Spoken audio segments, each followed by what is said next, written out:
Yes, nkulisayo mukumula ko tuli program Omudaala no ku Bukedde TV nyina bannaffe okuva e Makindye division Kkansala bonna we bali at least seba amanyago niyanza nnyo mukadde wa Noordeen amanya Bale Joseph Bwanika ndi Kkansala akikiyo mu luka gwe Gababbi gwe Kkansala ali mu suuti essebo taata bano bakyayizinza mikolo neje enveera owuliddeyo wa Gababbi omuluka guno gulimu zone zinnya mulimu Bonga trading ey'obyobusuubuzi ennyo mulimu Kalungu ey'abagagga abantu abasoma ab'ebitiibwa ba VIP webale nkimanya okay mulimu Godyozi naye eregwa mu kiti kyekimu ne Bonga Hill era nayo bamufuna mpola erimu ne business omukama wange so je miruka ena gyenkiikirira zone nya gyenkiikirira Makindye ku division nga Kkansala waabwe gwokola mulimo kinga gwe Sebo ndi musajja musuubuzi ate engineer by'amasannyalaze sebo okay sebo bizibu ki ebiruma abagagga abo bokiikirira so mukadde wange abagagga byabwe si bingi nnyo kasito bakolera enguudo n'okola ne security nga nnungi tuba tabu naye nnyina obuzibu bw'abasuubuzi bamufuna mpola be bantu abalina obuduuka be bantu abakola ebbali w'ekkubo nja kusooka n'abamaduuka mukadde wange bakulembeza ne bakikonyeeko ekya license baluya license nga nene tebakomaawo nga tuvudde ku ekyo oba kye bayita income tax omuntu wa wansi asinga takitegeera bulungi agenda e Makindye akkiriza osasula grade 1 license akkiriza agumye wadde n'ensawo ya sukaali emuki mu dduuka otuuka e Makindye bamugamba waliwo income tax ate gy'oba osooka income tax gwe musolo okusasulwa omuntu oba okugibwa ku muntu ku gross turnover oba ku sente z'abatunzi omwaka ki bonna nsuubu mukulu Noordeen nze Bale Joseph Bwanika ndi musuubuzi simanyi byamuki bya musolo nyina akaduuka nkatandika buki butandisi ngenze e Makindye kusasula ki bagamba ate income tax omuntu ono anyigiriziddwa nnyo tuvudde ekyogerako ebbanga dene tukoze recommendations ne KCCA tugamba okwogerako sikutegedde tukyogeddeko mu kanso bakijjewo bakitereze basomese abantu sikutegedde bakijjewo basomese abantu ate era bawulemu ani ososo muki omusolo gwo kubanga omuntu atandika business olwaleero tenasaswa income tax that is wrong kikyamu nnyo asaswa income tax bo bano abayo ebasasula kila muntu gwe kasojje e Makindye ojje ozunga kanjogera onosonye kwogera bwotyo kasitazi kuwambaza n'osibira e Makindye nga gwoga income tax first ekintu kitumeya kitawanya abantu baffe olwo mukola ki sebo mukadde waffe mulimu gwaffe nga bakulembeze kwetulira wali nedda sebo taata tulwana nakyo natuusa amaloboozi gaabwe naye nga bavudde waggule bagambye nti ebintu si byangu twogera ne twogera kyensonga lwaki olwali Kkansala abantu bakooyo okwogera sebo omukozeewo ki sebo Noordeen yensonga lwaki ndi wano era ngeza okukozesa ku ddoboozi eriwulirwa ba directors abali mu KCCA bakimanyi KCCA yejjako sente ezo bayura sebo bakolera wamu kama wange bakolera wamu so saba ki ekibakikolebwa nsaba kikolebwa nti baddeyo balivayizinga ebintu byabwe Uganda Revenue Authority efune tiimu yaayo ejje ku ground direct nkweyanziza emanye ani alina soso income tax natata soso income tax okay yesebo nkweyanziza mugana gwe Joseph Bale Bwanika sebo amanyago nze Kkansala Magala Joseph Rubanga ludda wa nchikira omuluka gw'ensambya ku division ye Makindye okay nga njikira abantu bange bali wabo bokiikirira botuka Kereziya ya St Peters genda awo bayita mu kitolo waliyo gogonya ebitundu byenkiikira na byawulamu emirundi ebiri waliwo ekya ghetto oba kye tuyinza okuyita Siramu area n'eky'abantu eno wansi kye bayita gogonya kati abantu bange abasuubuzi mu fe bolaba naye kati gonga tetunagenda ku busuubuzi obutayimbwa n'eŋŋumi ng'esuseewo wange ekizibu kyolaba wemmanyi oba mwenze ntambula nnyo mu kibuga wano kati bwova ku St Peters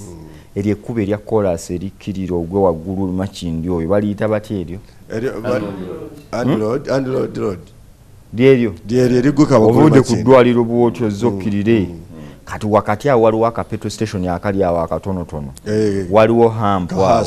bakusikamu ne mu mmotoka ne ku boda ne bakusikako leeta essimu leeta sente ye ne bakugwako nga toyina sente obabuulira lwaki wabatadde awo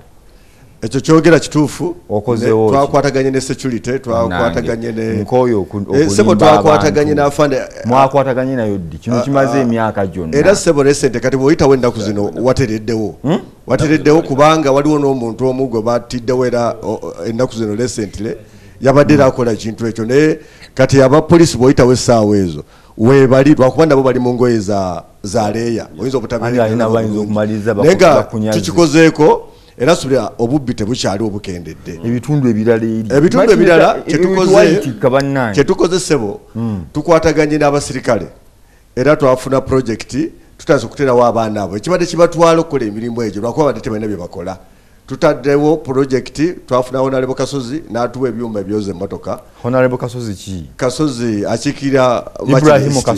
Kasozi n'atuwa ebyuma ebyoza emmotoka era tugenda biteekawo ne tukolagana ne IGP n'atusuubiza ssente okulanga tuteekawo projekiti z'abavubuka abo bave mu mirimu egyo egy'okubba abantu ekyo. Obadde ontwala ku mirimu? Emirimu egyaffe gye tukola tuli basuubuzi.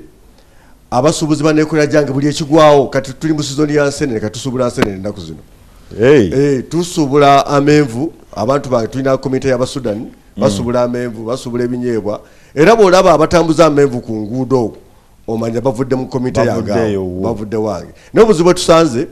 nti aba enforcement bagoba abantu abo ate tebakoma kubagoba bugobi naye n'ebintu byabwe ne babirya bwe batwala ekibbo ky'amenvu ekyo ne bakirya ebinyeebwa nabyo ne babirya. Tubasaba nti abantu bano bamufuna mpola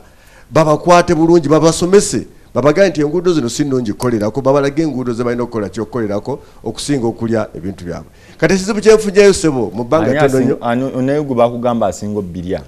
simulina naye bajja ne bandipotingira ne bagamba KCCA batukutte aba enforcement batukutte ebintu byaffe babiridde kuba tuyinza okugagundirwa sobola kumenya nti oba mwogere nti oba Jennifer Musisi oba Betty Kamya aba enforcement aba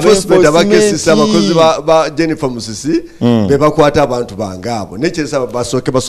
basomesebwe ekirala sebo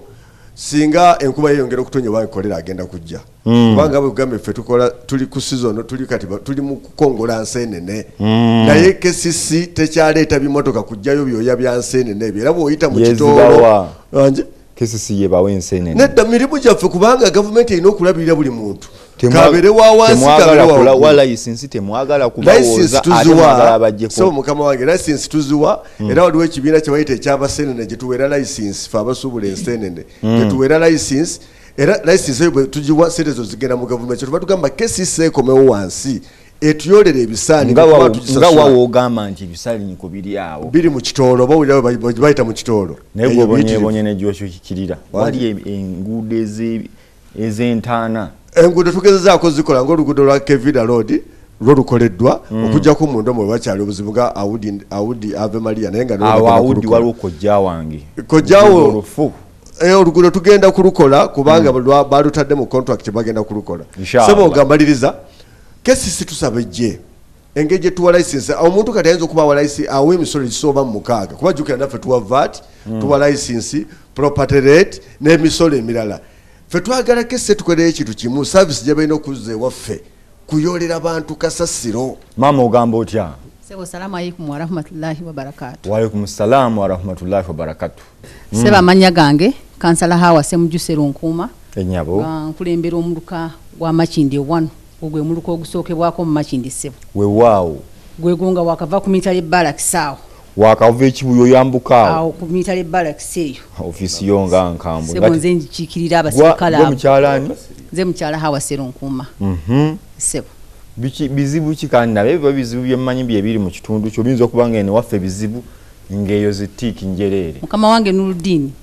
ebizibu byonna nga bolaba Kkansala bano abali wano ebizibu byonna ojja kwesanga nti ebiri mu miruka emirala newange byonna gyebiri nga biriwa okugezanga enguudo tuli bubi nnyo mu Makindye 1 sebo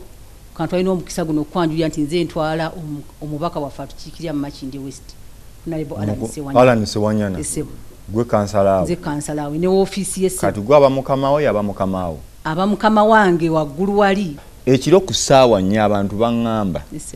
oyisiza shell bw'oyisa shell okuvaawo paka ku barracks ndowooza bagamba siriimu abakkirira nga sitaani ayambuka owulira bulungi mpulira sebo kituufu si kituufu sebo kituufu dayidaawo awo omulimu ogukolebwawo sajja batambula n'ecupa bwe bati munaana olowooza oba kiki atambula akkirira mukulu Noordeen abantu abo bo weebali naye kizibu nnyo okubajjawo olw'ensonga nti abantu bennyini ababeetaaga bakulu